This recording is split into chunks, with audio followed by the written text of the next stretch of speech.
I'm against racism, but what am I for? And a word that has just seemed to place itself in my path, the world, the universe fortuitously does this to us sometimes, puts a book, puts a person in front of me over and over and over again. And the term is kinship.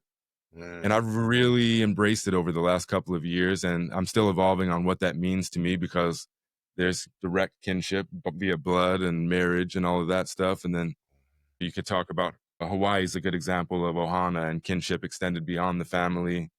And then you could go further and you could say, I feel kinship with somebody I view as completely different than me, with different politics, different everything.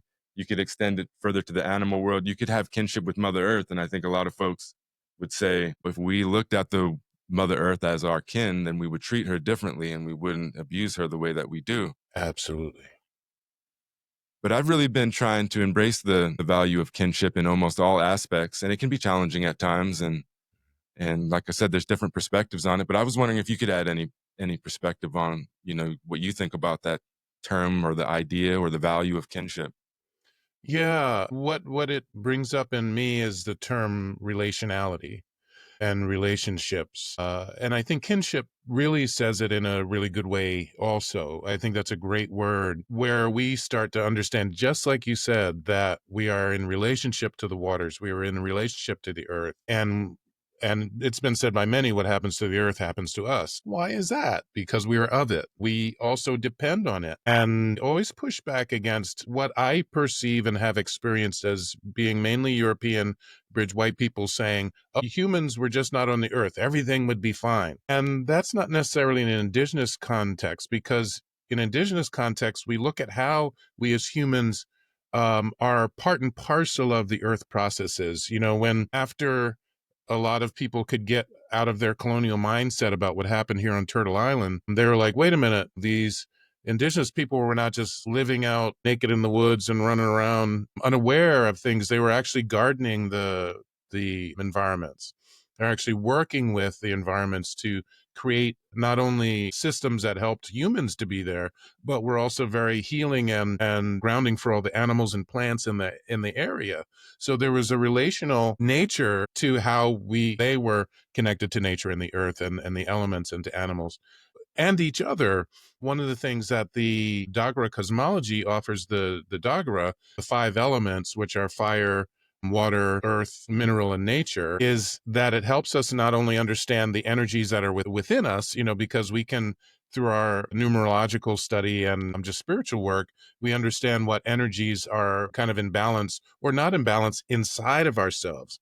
But it also helps us to do what I'll just call systems analysis. When we understand what elements are we all born into in the Dagara cosmology, which is strongest for us, like I'm water clan, how do the relationships between people who are dominant in these energies relate to what we understand to be a good balance? And so what ritual do we need to know to shore up our balance as a community, as a village? So this cosmology helps us understand how we can relate to each other, what the rituals are so that we can be in balance. There's rituals to help balance the masculine and feminine. There are rituals to help us go deeper, literally, into connection with the earth or with the waters, and to understand them so that they can heal us and that we can also be healing in relationship to them, so that we can change our relationship.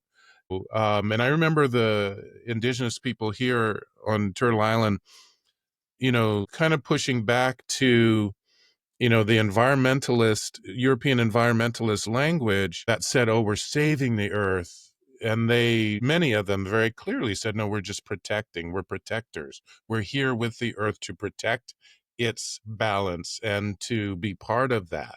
We're going to sing songs, do dances, do our scientific understandings of it will inform us to how we should be in relationship with it.